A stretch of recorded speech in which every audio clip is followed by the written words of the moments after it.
down by the ocean, watching the tides, wave after wave of emotion, rolling in tonight. Somehow I know you know what's on my mind. It feels like the perfect time. There's no need in waiting. Girl, I'm gonna sing it. If you want my love, you can have it forever. I'll make every day in your life a little better. I'll keep my promise right down to the letter. I'm yours. We can build our dreams on the bank by the river. Raise our kids, we'll grow old together. No danger pulling me close to your heart. I'll prove it. You can hold me to it. All right, all right. Right. Welcome, everybody. It is Monday. It is time again for another episode of Two Pastors and a Guest. I'm your host, Brian Callies, with Callies Ministries. Very nice to meet you if I haven't met you before, and welcome you to the show. I also have my awesome co-host here, the Mr. Pat and Dad. Let me try that again. Pastor Charles E. Matthew Sr. Man, I just butchered your name. And this is my best friend, my brother, my friend, my fellow player. If you guys heard some of that music, Charles gets to play some of that great music in our band, the Tennessee Rangers. So sorry I butchered your name, Brother Charles. It's all good. It's all right. God bless. God bless. It's a blessing to be here. Man, another beautiful day. I got to get out today and do some work finally. So it's Monday, so we got to go get some work done. But blessed that it was such a beautiful, pretty day. So welcome everybody to the show. If you're not familiar with Two Pastors and a Guest, let me tell you a little bit about us. So basically our concept is, our motto is keeping it real. So what we're trying to do is we're trying to get the audience, get yourselves to be able to see behind the scenes about a real discussion, about real topics, kind of what happens behind the scenes and some of the things that people don't want to talk about or just afraid to talk about, or they just don't take the time to. And we're wanting you to see into that world and voice an opinion. So if you haven't liked the page, make sure you like the page. Make sure you put some comments in. We'd be happy and love to have your comments, and we can actually refer them right to our guest and make you actually basically feel like you're part of the show, so since you are. But we have an amazing guest today and an awesome topic. Let me tell you what the topic is. Don't come out of the quarantine the same way you went in. And this is from mostly a church point of view, or a spiritual point of view might be. But it also is going to expand out beyond that as well, I'm sure. And so we have an amazing guest, awesome man of God. His name is Shedrick is what I know him, but Shed Hurd. He's the lead pastor of Hope City Church, Memphis. Hope City Church, Memphis. Welcome, Shed. Welcome to the show. What's up, Pastor? How you doing? Now, you're going to have to tell me a little bit about the shirt you got on, brother. And so this shirt came from a concept we all know. We were in a series about trusting God, and it came out one day just like, trust God, man. And you know, man is a Memphis word. And so we thought we'd throw that in there because that's just how we talk here down in Memphis, Tennessee. So just trust God, man. Awesome. I love it. Love it. And you can get one of those shirts too, right? Don't you like have a t-shirt making thing? And absolutely. You can search us on Instagram, on Facebook. You can search Hope City Digital on Facebook. You can search us Trust God, man, on Instagram, and awesome. Just put in your order.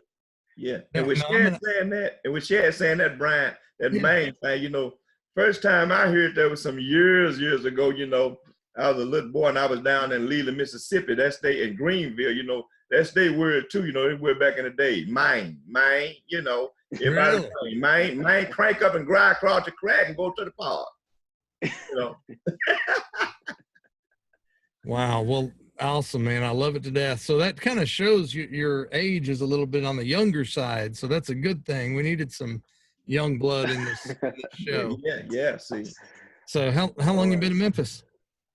I've been in Memphis all of my life. I left for 1 year and went to college down in Mississippi at Jackson State University. And I came right back home after 1 year. I went down there and didn't do what I was supposed to do. I went to, I'll tell you why I went. I went to march in the band, not to really go to class. And so I marched in the band and I came back home because I didn't want to waste any more money. And so I came back home, but I've been in Memphis all of my life. Well, that's awesome. And you said the band. So Charles and I are in a band together and we get to do a lot of fun music. So a little bit different kind of band, but it's the same, music's music, man. Can't be in Memphis without loving music. So can't. I also play piano at a church. Oh man, I play trombone as well. So you're the lead pastor over at Hope City Church, Memphis. So where is that located at? We're in the Whitehaven community, 4122 Barton Drive. If you know where the old Whitehaven Library is, we're right inside of that building.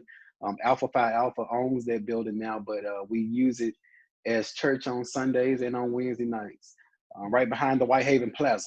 Right. That's right behind Planet Fitness. You know what the Whitehaven Plaza, don't you, Brian? Where Ike's used to be. Yeah. Yeah. Where we had the tents down at.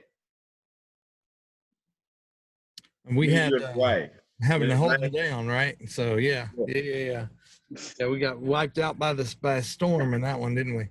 Yes, sir.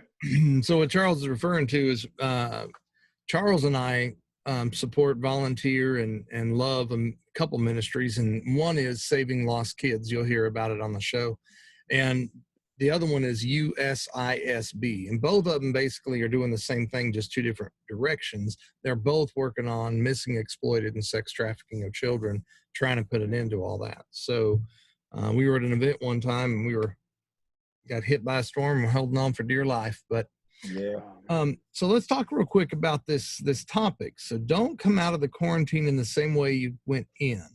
So we've been talking a little bit now and then about COVID, and then we had to go into the quarantine. And on Friday, in fact, we talked about a little bit of a controversial way of looking at it. I think Charles and I pretty much agreed with each other.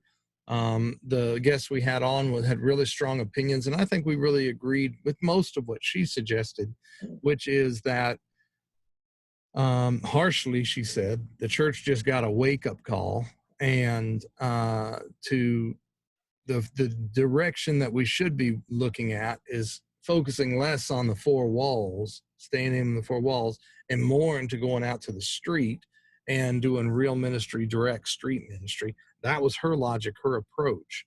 And so I'm anxious to hear, Shedrick, what your, Pastor Shedrick, what your logic and your approach is on this, what God's leading you and what the insights God's given you on this. So why don't we go ahead and just get started with this thing? Shedrick? All right. So with the don't come out of the quarantine the same way you went in, and I've been telling my church for the last few weeks now that there's no way possible that, we could be praying for God to give us more time to do these things and give us more days and more hours in the day to complete certain tasks and to go to our next level and to elevate. And you come out of quarantine when he's giving you, he's literally answered some people's prayers by giving them a break. Oh, okay. You've been praying for a break, and he's giving you a break. And now you're still being lazy, you're still procrastinating, you're still not getting things done. And so now it's a waste. That's almost like a waste of a prayer, so to speak, because now he's answered it, and now you're still not answering the call. And so that was that thought. Hold on. Okay, so let me give you on that one. So you think a lot of people were asking for that break because it just seemed like they were just going. And we now have the break, and people took a break for a little while. Pastors, I'm assuming is what you meant a lot, took a break, and then now it's time to get going again, and they haven't taken advantage of it. Is that what you're saying, or? No, what I was saying was it's not even to pastors specifically, it's to people in general. Okay. Just think, if I was to say, like, you have people that say, Lord, if I had more time, I would put more time into this. I would put more time and effort. I would put more time and effort into this. But now you've got time and effort. You still haven't wrote the book. You still haven't wrote the plan. You still haven't went and filed for your 501c3. You still haven't accomplished these things you've been praying for time to get done. And he's giving you the time to do it. You're not working. You're in quarantine. You got Wi-Fi. You got your computer. Why aren't you getting those things accomplished, even financially? He's even blessed us with stimulus checks. He's even blessed you financially. How are you coming out of this still in the same situation? And so I was stressing to them, don't come out the same way you went in. If you went in with no money, you ought to come out at least $200 in the savings account. You can't go eat it. You can't go eat everywhere. You're saving money. You ought to be saving something. You should come out differently. Your thoughts should come out differently. Your aspects should come out differently. How you view things should come out differently. And that was the thought. That was the thought. I love the logic. I love the logic. So we've been given a lot of blessings right now with this, and a lot of us have, from business owners to whatever. We've been given a break. We've been given an opportunity to, take some of that, like your stimulus check, for example, and not just blow it on something, but use that money for something positive in your life or in somebody else's life. Is that kind of where you're going? Right. Well, I can totally agree with that. I don't know that many people look at it that way. I think most people looking at it that they're on a permanent vacation. Well, you got to look at it this way also, and I agree with, that. Or not permanent, but you know what I mean? I agree that we got to look at it this way also. Now, and I agree with, Pastor Shad, with what he's saying, but what about the people that watch this, that they got the stimulus checks too, but they don't have a job anymore. And, so it's kind of hard to take 1,200 and do much with it, when you're out of, employment. So how do we address them? What do we tell them? What do we expect from them, I guess? I guess from my perspective with that, because I have people in my ministry that has lost jobs. And so I can tell you what I kind of preach to them, like, man, just keep the faith. I believe that God always provides for the sower. All right. And so this is just my thought, and y'all can kick back. All right. And so I believe God always provides for the sower. And so I believe when you have seed in the ground, God always provides. I don't remember a time where he didn't come through. You know what I'm saying? Even though I may seem like I was low and depleted or in situations that kind of had me down, he's always somehow made a way. And so I advise them to keep their faith strong, to apply for more jobs, apply for a job. It's plenty of people hiring just as well as people are getting laid off. There's the same amount of people hiring right now. And so find you something else to do. If you lost your job, find you something else to do. There's plenty of things to do. You can Uber, you can, whatever the case may be, do whatever works. You know what I'm saying? Whatever you can do to get past this time and to God push you where he wants to be, where he wants you to be. And even now, a lot of people are getting opportunities to jump into their entrepreneurship and what they were trying to venture into before this even happened. And so now you get more time to put into that. And that's where I was kind of going with that time thing, that time aspect. Use this time wisely. Use this time wisely and go after whatever God is telling you to do. And if you have lost your job, we're definitely praying for you. And I believe that God will provide. And you got to keep the faith.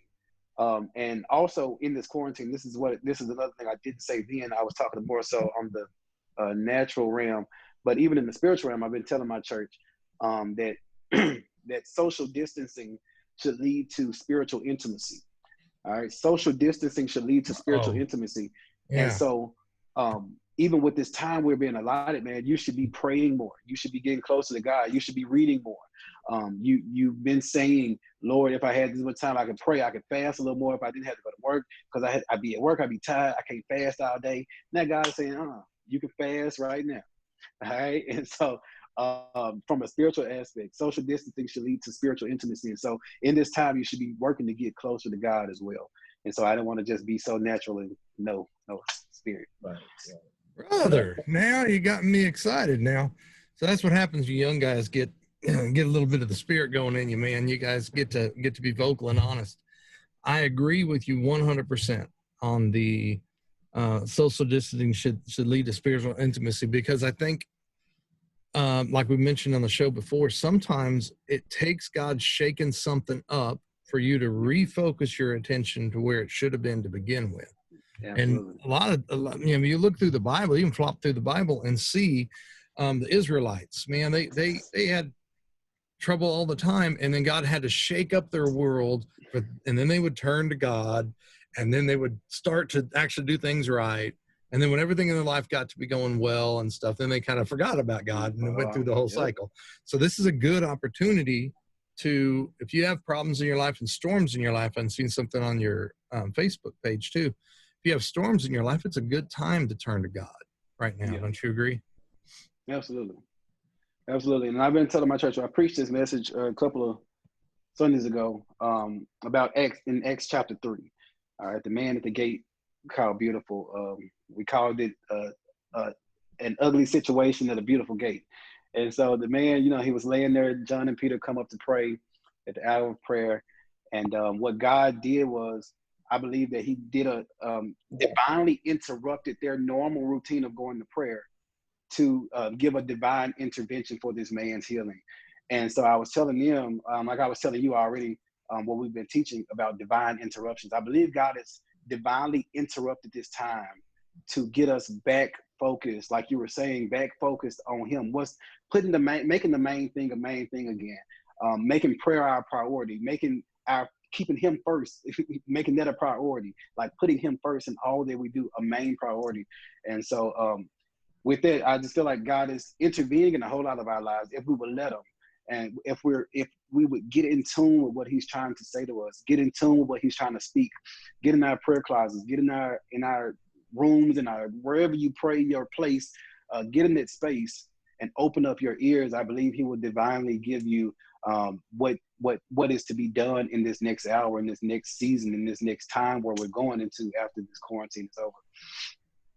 Yeah, you're right, bro. Yeah. And I think also that a lot of it too, Pastor Shad, is because you said, with the fact of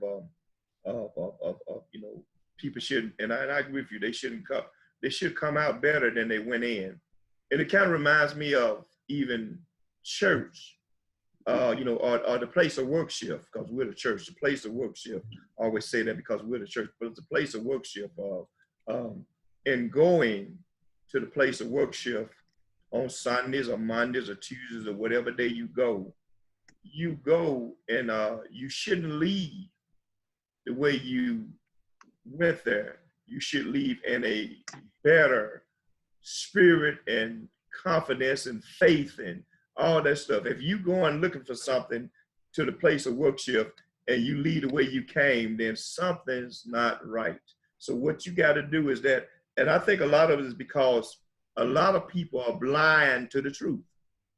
They're unknowledgeable also, to the truth. They're unwise, I guess, all that kind of speak in the same category, about knowing the truth, and the Bible says, the truth, and the truth will make you free. Some folks go just for that moment, just for the moment, as Brian was just talking about a minute ago, of, of the Hebrew children, they being in the wilderness, the Israelites. The thing about it was that, some people do things for a moment because they want something just for that moment. Yeah. But we got to stop want something just for the moment. And we got to want something continuously when it comes to God. Because see, we want God just for the moment that we're going through trouble and things ain't going well for us, Right. But in the same token, we got to learn, we got to begin to want him all the time, no matter what, when they're going good and bad. And see, and that's one of the things I think that we had been doing and in the place of worship as the church is we've been just wanting God for temporarily, to fix our problem, and once he fix it and it seems like it's better for us, then we okay. I tell my wife all the time, she'll take, she sometimes she get her medicine, like, she, go to the doctor and get some sinus medicine or something, and she'll take it for a moment.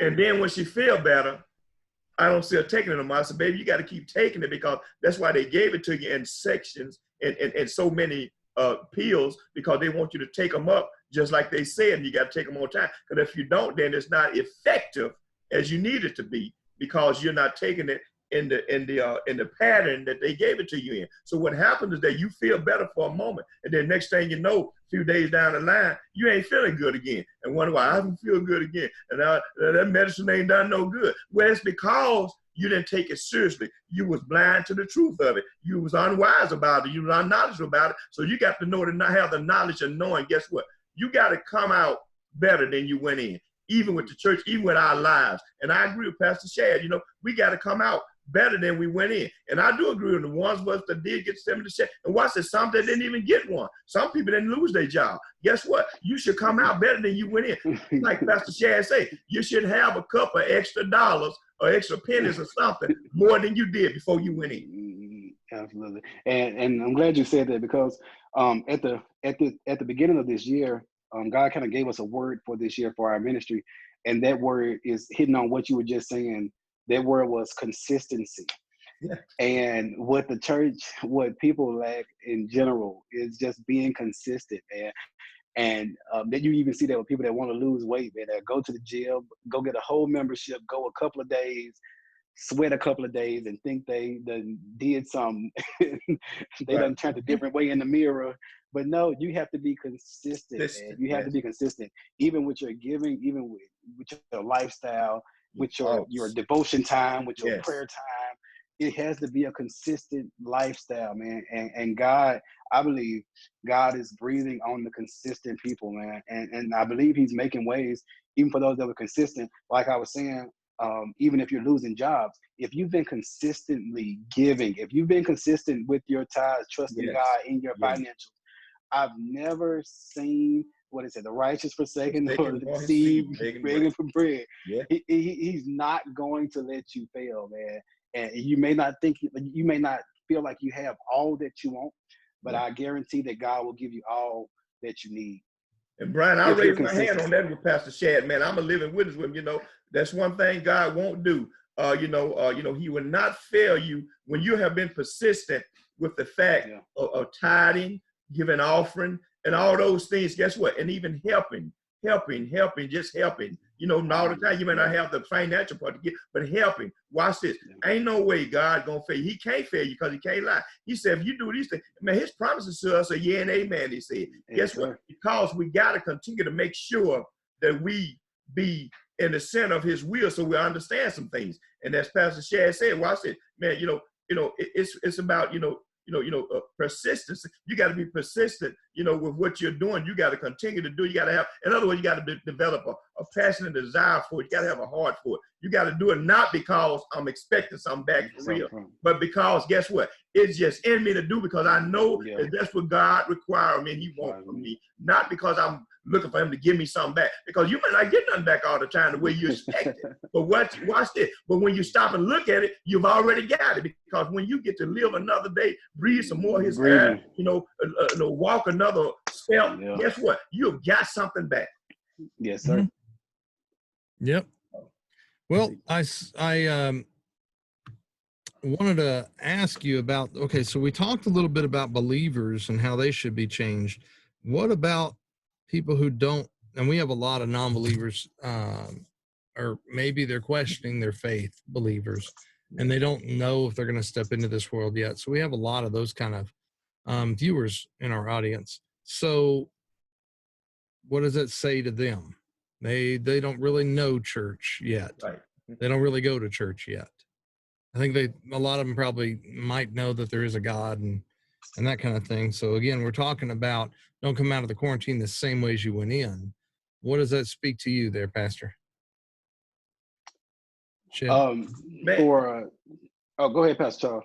Oh, no, believer. Well, okay. I'm going to say, actually, believe it or not, this is the thing about it, and I'll just say this because I think that this will tie into what Pastor Shad is saying too. What he's saying is that whether they are a believer or not, watch this. The spiritual side makes sense, yeah. But watch this. The ones that don't believe, guess what? there's a common sense part to you that you should know that you shouldn't go out where you came in. Guess what? If you've been struggling with your bills before you went in, whether you believe or not, guess what? You ain't got no business struggling with your bills still, you know, in spite of whether you believe in God or you don't believe in. Yes, even if you're non-believer, even if you have believed or think you believe or want to believe, the fact of the matter is that I think a lot of this also, yes, it's the spiritual thing we look at it because we're from the, you know, we look at it from that point of view because of who we are and we understand the word of God and we know him and we know that he's real. But the ones that don't know, guess what? There's a common sense part for them that says, guess what? Don't go spend up all your money when you know that, guess what? That you ain't got, you might have lost your job or you might have got laid off or whatever the case may be. Guess what? You need to be wise. It's about wisdom. What do you think about that, Shed? He reigns on the just as well as the unjust, man. And so I believe there's a place that I believe that God, and y'all can push back on this. I believe that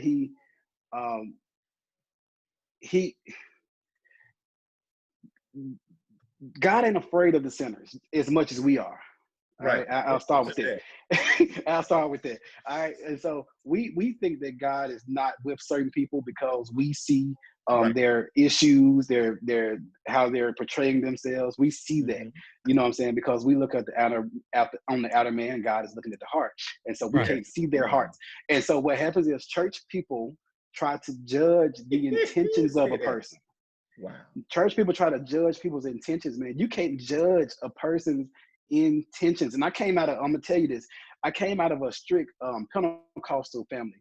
My granddad's a Kojic pastor, got Kojic roots. Bishop Mason actually laid hands on my grandfather when he was a little boy. They used to come to his mother's house for prayer meetings. That's how deep I'm in. And so my roots are amongst those that are sanctified and Holy Ghost filled. All right, fire baptized, rolling in the floor, speaking in tongues, all that good stuff. But I do church different than anybody in my family. All right, I'm gonna come in with my jeans on. I'm gonna come in with my jeans, my t-shirt. Sometimes if I ain't got my hair cut, I'm gonna wear a cap. People in my church gonna come in with jeans. You're gonna see people coming in smelling like weed. You're gonna see people coming in as maybe strippers, that's living their life, that's been in the club the whole night, then woke up. That's why I have church at 12, so I can get them time to get themselves together. All right, and so I know what it is to see sinners come in and they don't want you looking at them crazy upside their heads. And so what I'm learning is God reigns on them people the same way. Because sometimes them people had the hand of God on their lives because of the prayers prayed of their grandparents. So you never know. You never know, man. And God could be looking out for them just because of those prayers. I had a young man last week. He was like, man, he was at a dice game. And he's real cool with me. He's a musician as well. So he always talked to me about spiritual stuff because he ain't really on this side of the fence, but he ain't really on this side of the fence. That didn't make sense. You know, he just kind of like, you know, I know God, but I ain't calling myself saved or whatever. And so he went to a dice game last week. All right. No, he went to a dice game the first night. He won. He was hitting. We was joking about it, whatever. The next couple of days passed. He was like, man, I'm supposed to go to church tonight, but I'm thinking about going to the dice game. We're like, man, go to church. So he's like, man, I'm gonna go because he played drums at the church. And so he hits us up about 12 o'clock that night. Send us a text message like, man, 3 folks just got killed at the dice game I'm supposed to be at. Wow. I said, man, look, man, and you ain't saved at all, but those prayers that your grandmother prayed, those prayers are covering you, man, and you ain't got to do nothing to deserve it. You ain't got to do nothing, man. Those prayers are with you. And so I don't try to judge a book by its cover, because even with giving, when it comes to that principle remains. It doesn't say that you have to be saved to follow this principle. The giving and sowing, the principle works for the unbeliever as well as the believer. It's a principle. I believe it's a principle, and it's not just a salvation thing. I've seen, let me just say this, and I hope y'all said keep it real. It's real as you want to, bro. I've seen strippers give in church. Right. All right. And they tithe. All right.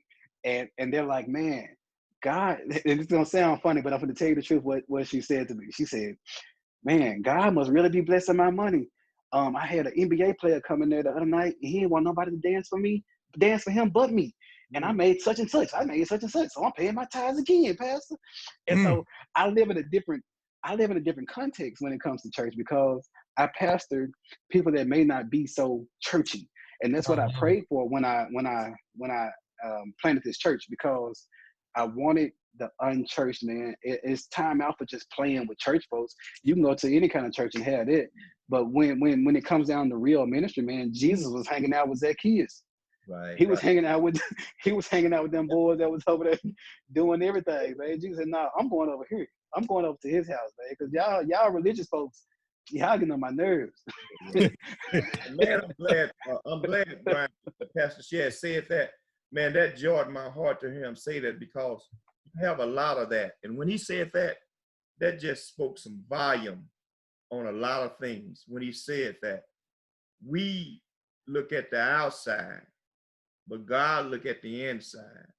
And some friends of mine at Williamsboro, they made a song that said something like that. And he said, you know, man look at the outside, but God look at the inside. Come as you are. And the thing about it, you know, when he said that, that just filled me full, because a lot of people, they don't want to come to church because church folks have looked frowned on them, had negative things to say about them, just because they was in the club that night before. Well, you got to teach the word of God and let the word of God convict them, not with your negativity. And you don't do it just to pick on them, but you preach the word of God to them. And there's some things, even if you see with them in private, you call them and you talk to them, because you don't run them people away, because you never know what them people mind at and what they trying to do and what decision they're. Most of them are at what they call the crossroad.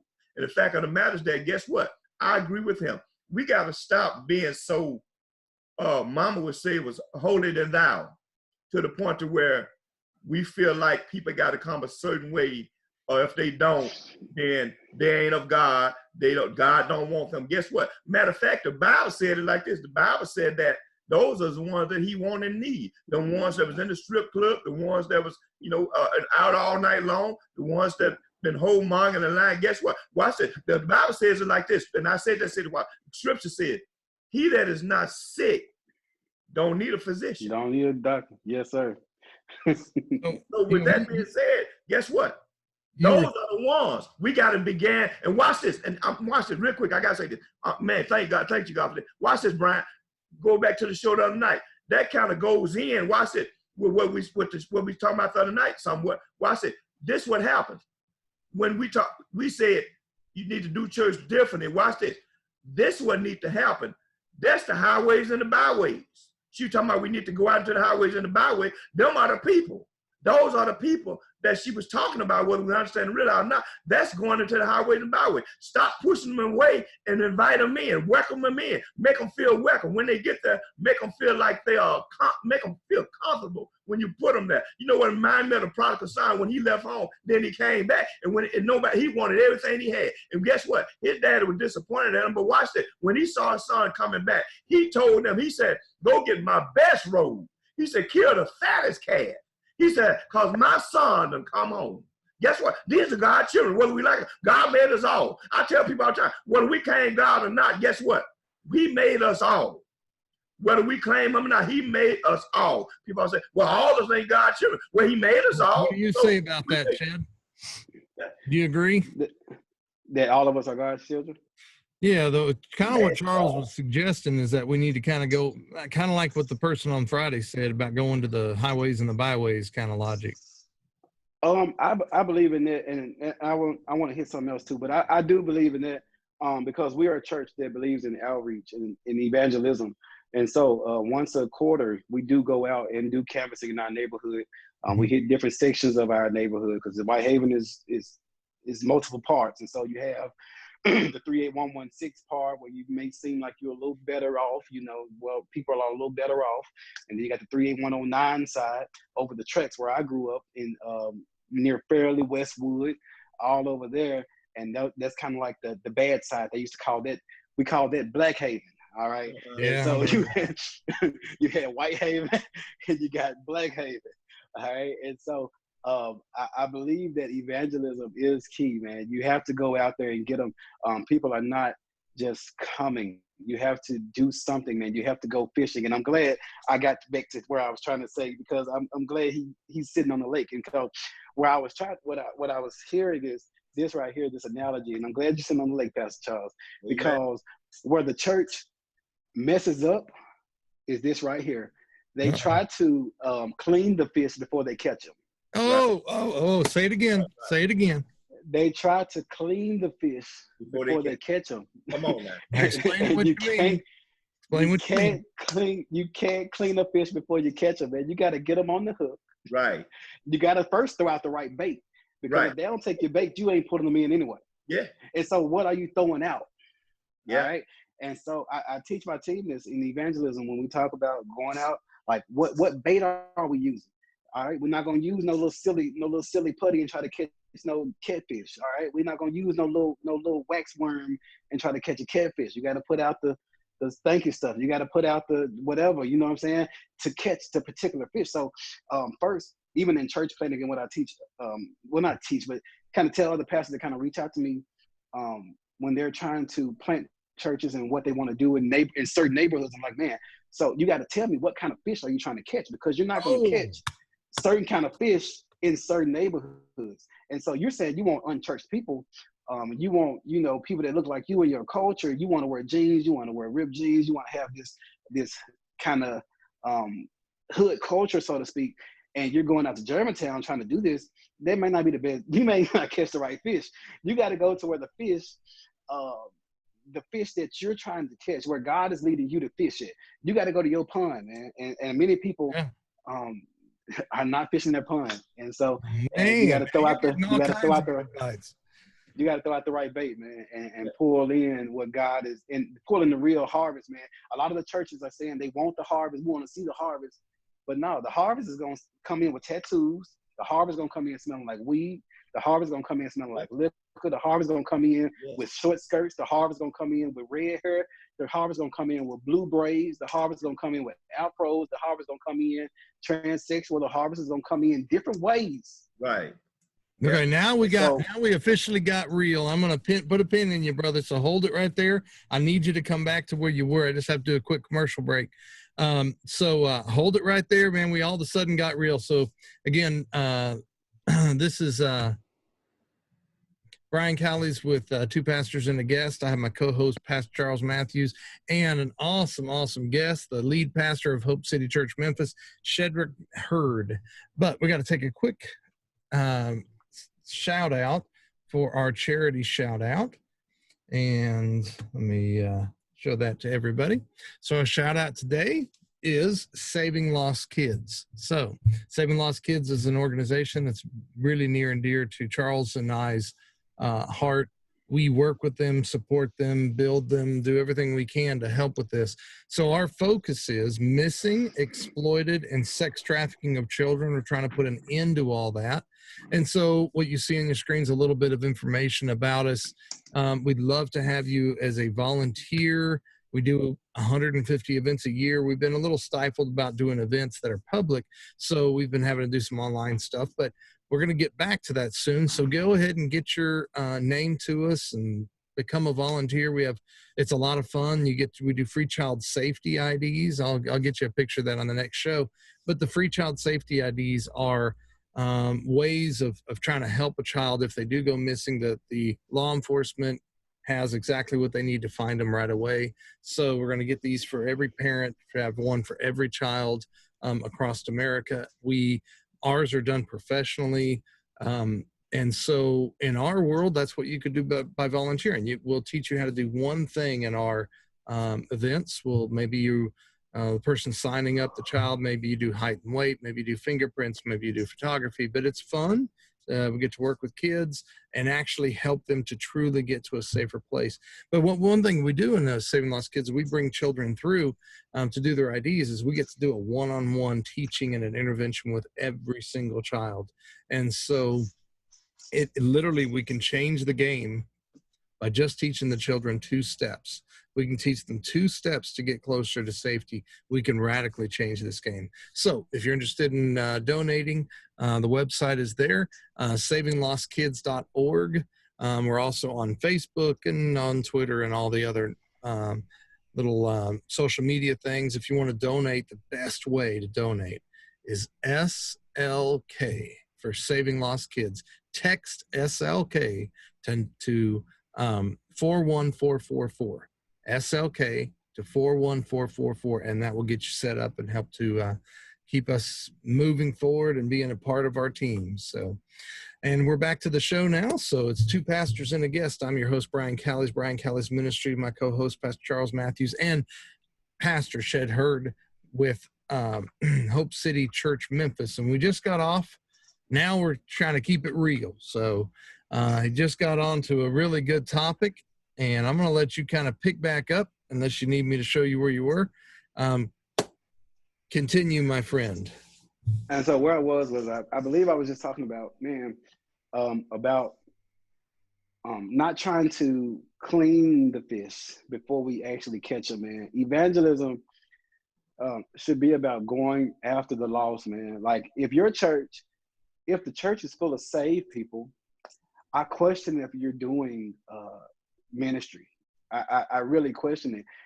If your question ain't nobody getting saved no more, if everybody knows just saved and happy, and there's no new converts converting, I question if you have a real ministry. Pastor Charles, how you feel about that? Man, look, you're right. I agree with you. Just like, for example, when you were saying what you said pertaining, catching the fish before you clean them, and having the right bait, having the right bait to catch them with, and I was thought about, so I was thinking on something, and you got to realize too, and understand that sometimes even, the bait that you think normally catch those fish, a lot of times they won't even bite it. They won't even go for it. They don't even go for it a lot of times. So what you got to do, you got to really sit them, and you got to have you got to allow your spiritual, man to really allow God to lead and direct you, so you know how to, to catch them. See, because thing about it, I say this, being a fisherman, I go fishing a lot of times, and I say I'm a bass fisherman, but I fish for any fish. And sometimes I go and while I'm bass fishing, I have my catfish rod there, and I throw it out and put it in my holder, and it'll sit there for hours and hours and hours and never get a bite. Never get a bite. I've even put in probably about 7 or 8 bass, but yet hadn't got a bite on that catfish line. But I threw it in about 7 or 8 bass, probably about 15 or 20 reels, but yet haven't got a bite on that catfish line. I said that to say this: we expect people to come when we want them to and how we want them to. When everybody don't come the way you want them to and how you want them to and when you want them to. But the fact of the matter, you got to realize, and everybody's different. The catfish take a little longer. He's a stubborn fish. He don't bite as quick as the brim. Now, just like the bass. Now, the bass don't bite as quick as the brim. You got to throw that rod out and keep reeling it in, and throw it out and keep reeling it in, and throw it out and keep reeling it in, and hoping that this time, man, maybe I'll throw something out there, because you're changing jigs, maybe this time I'll put the right jig on that and throw the right jig out there to get that bass decide he want to hit it. I'm going to be a little clear for our audience who thinks that we're really having a fishing show. And so we kind of are, but let me explain real quick, I think, what Pastor's going for. So his comment was, a lot of churches are wanting to clean the fish before they catch them. And what Charles is talking about is about bait.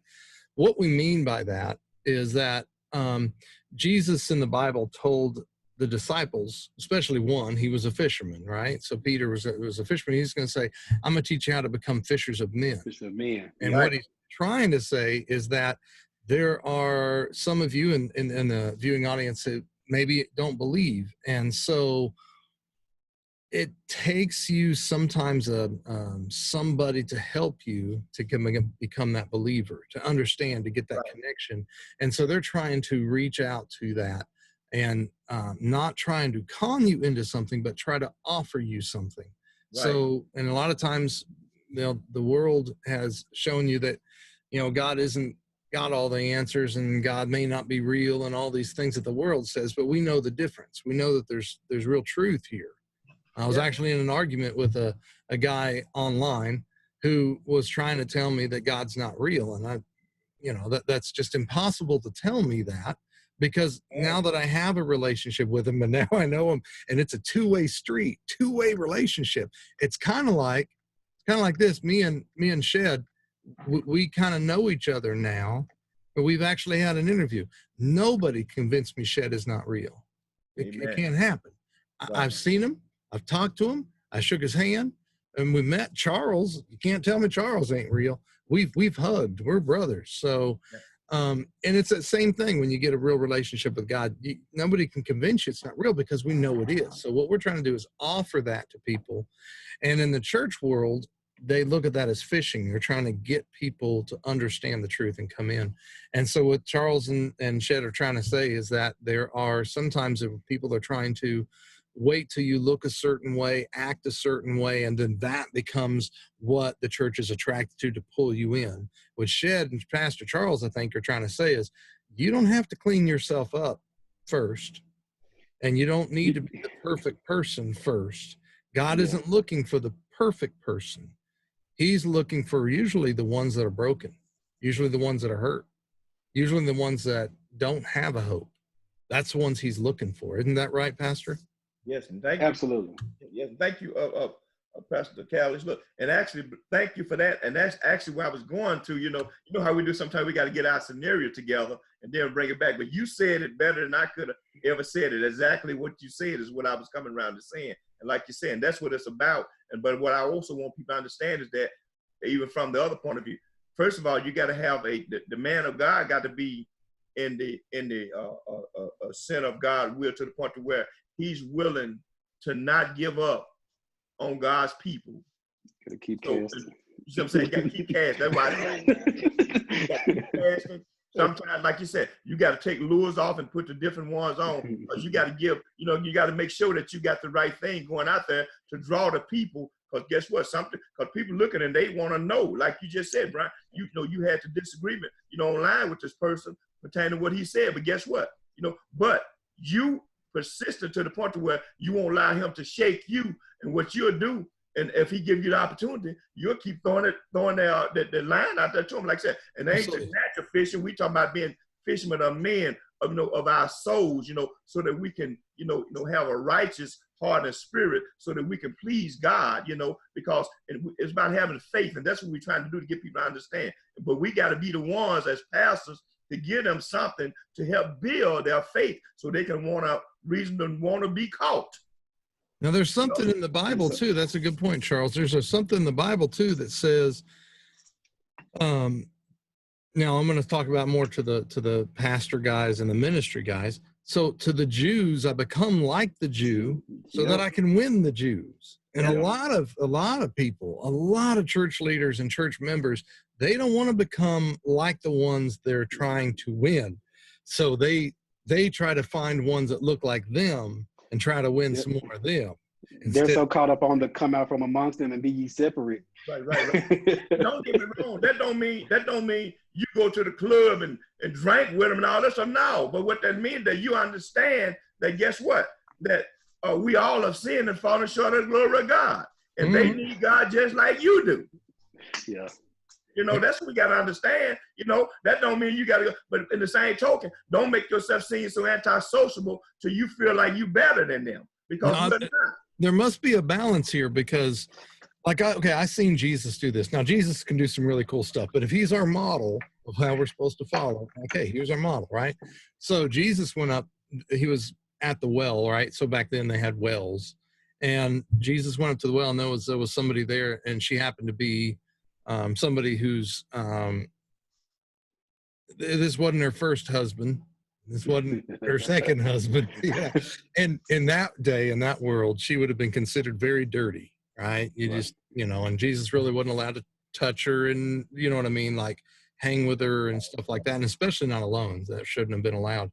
But Jesus did anyway, because this girl was a Samaritan. She didn't really What that meant is that she really wasn't associated with Jesus, who was technically Jewish, and she shouldn't have been associated, but he dealt with the dirty in that.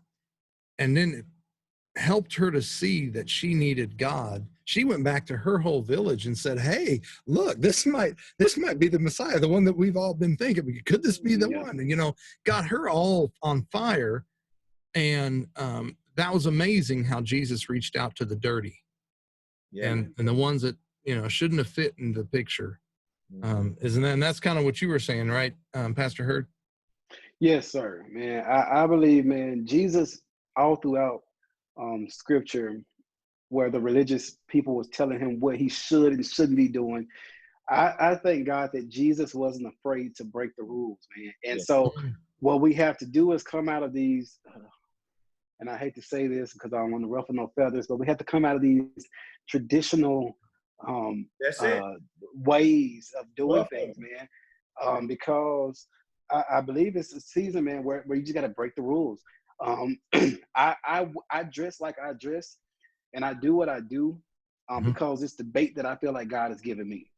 All right, and it's so the bait. We're back to fishing. Yep, I get you. I'm with you. It's the bait that God has given me. This is bait. This T-shirt is bait. And so it gets somebody's attention, is what you're saying. This fitted cap, when I wear it on videos and I put a little rap beat up under my videos, if you watch my videos, it's all bait. It all works. And then you get the person that don't do church, don't like church, and they're like, man, that little beat sound good, so I might well listen to what he's saying.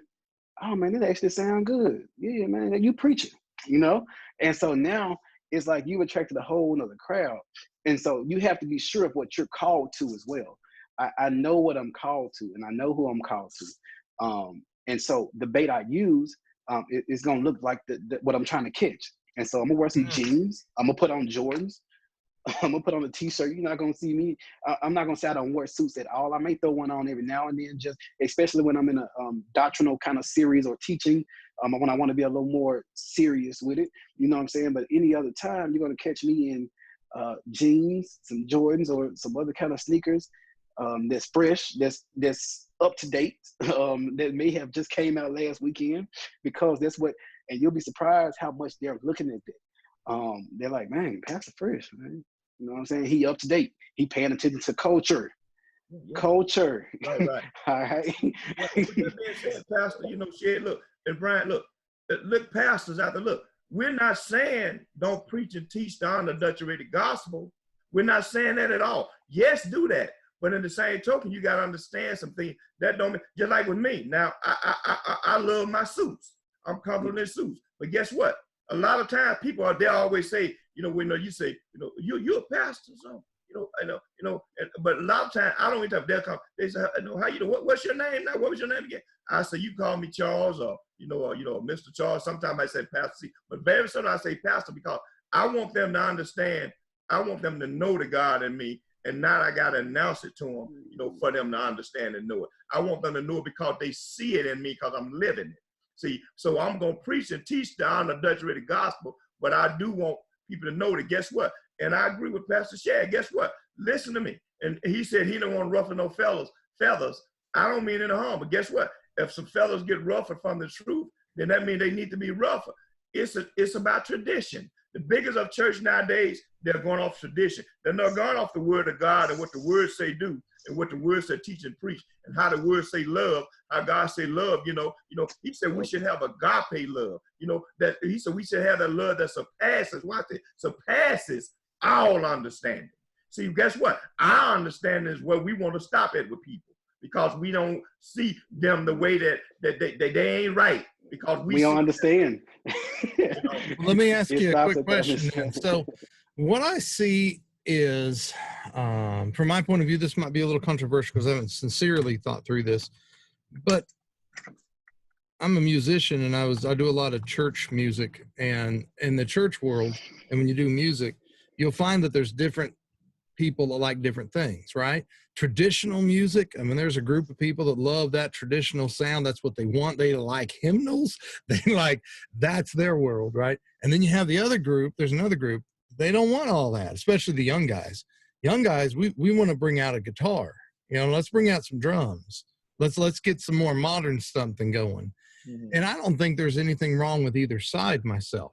But I would say, go ahead. Doesn't mean to me that they always have to be in the same building. So maybe it means that we don't have to all fish for the same thing. So in other words, like if God's given you a gift to fish for a certain type of fish, you're going after a certain thing.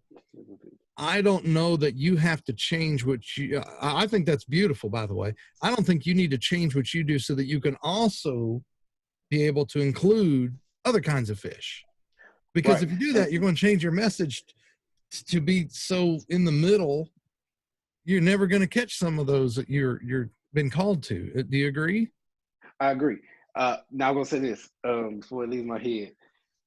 All right, so with tradition, I don't want y'all to think I'm just saying like it's just so terrible, because watch this. Pastor Orr is a good friend of mine. Pastor Orr has a traditional Baptist church. Yeah. Brown Baptist is traditional as all out, get out. All right, they're gonna come up there, they're gonna do the devotion, they're gonna do the hymn, they're gonna bring the families up to pray, they're gonna stand at the podium, they're gonna do this. And Pastor Orr attracts a lot of millennials. And so there is a group of people who still love traditional church. But I don't think that should mean you have to stop, right? Right. And so that doesn't mean like one is right and one is wrong. That's just the fish you attract. Right. Yeah. Watch this also, Pastor Shad.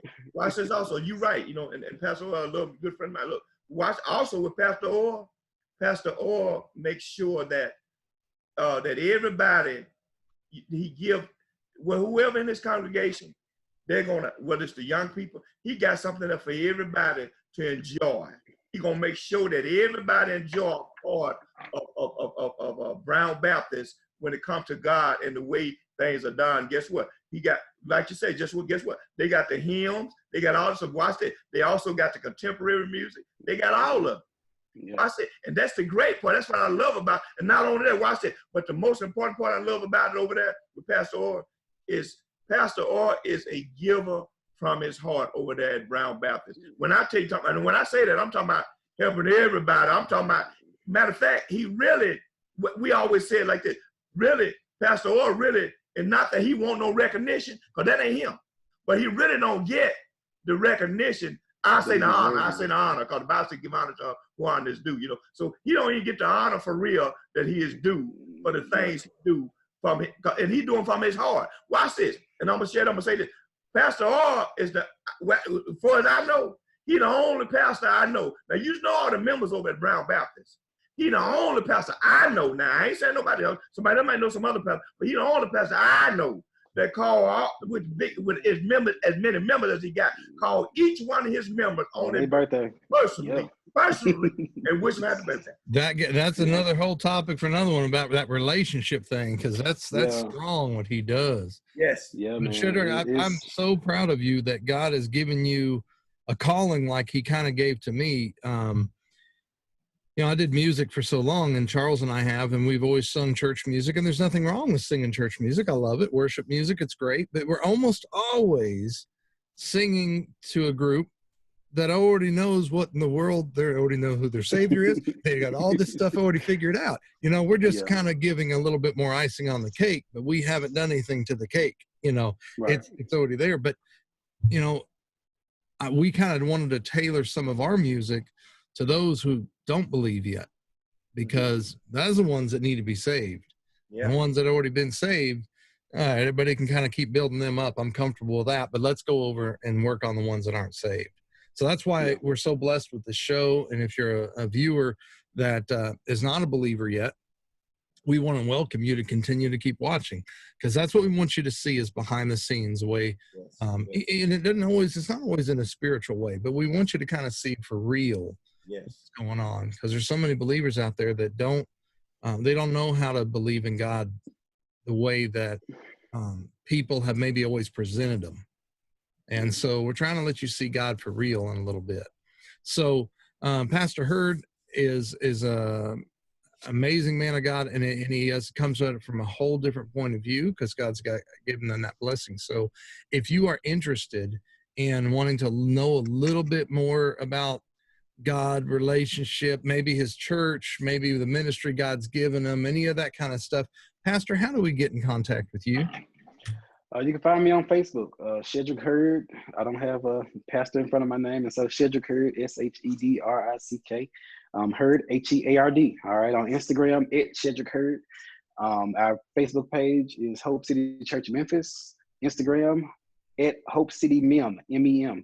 All right, and man, we'd love to connect with you, especially if you don't know Christ, if you're trying to meet him, if you're just trying to find community. You know, you may not even be ready to be saved or what saved is yet, and you just need community around you right now, man. Come check us out. Come as you are, but you won't leave as you are. Yeah. And You won't leave as you are. That's beautiful. That's catch two things. One thing is that I ain't never saw somebody out in the desert reaching behind them getting water. Ain't no water in the desert.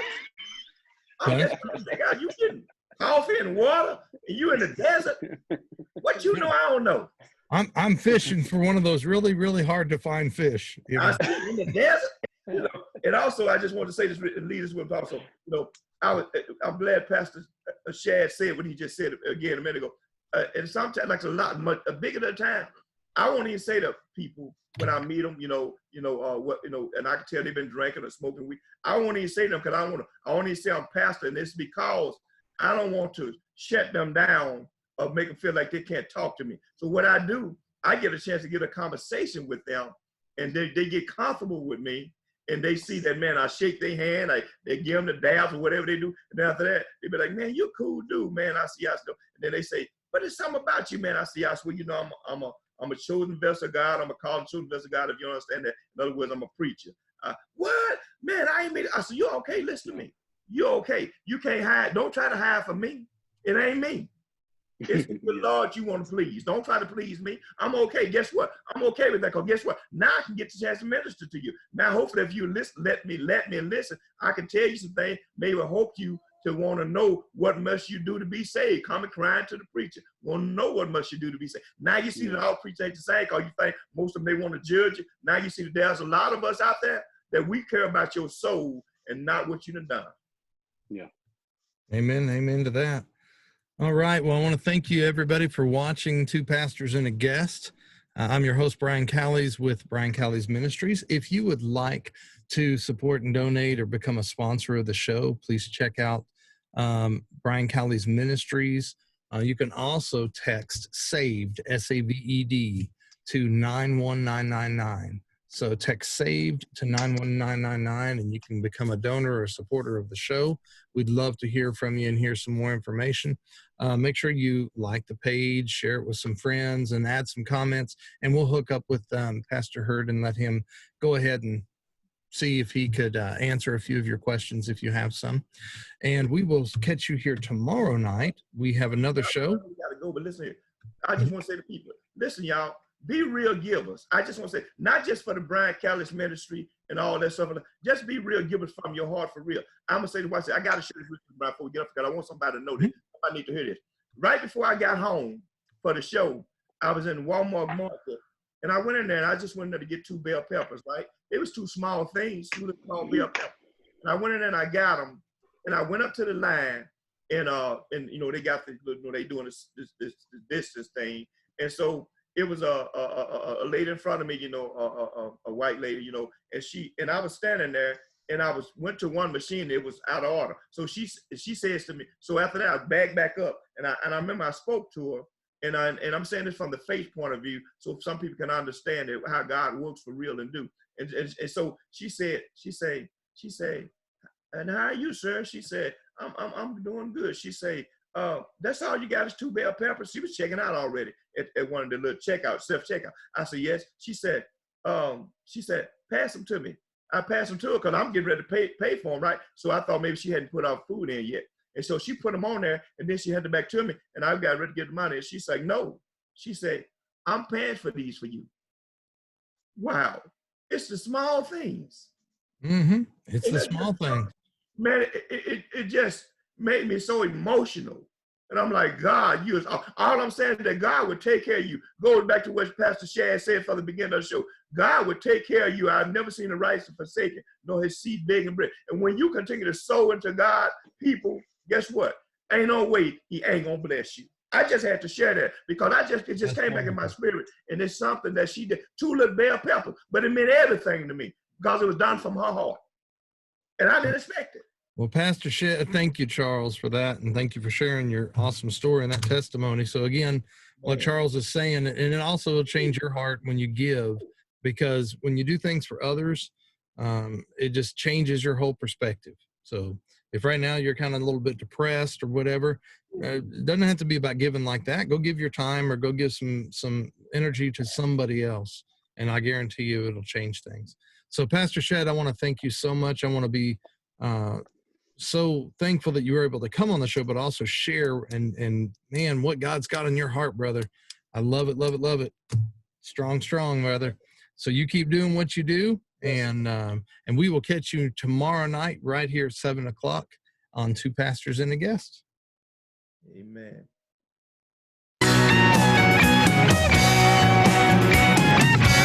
Maybe you don't have to tell me tonight, 'cause I'm planning on sticking around for the rest of your life. This world is full of empty guarantees. Now what you get is what you see, and my arms are wide open. I want you to know that if you want my love, you can have it forever. I'll make every day in your life a little better. I'll keep my promise right down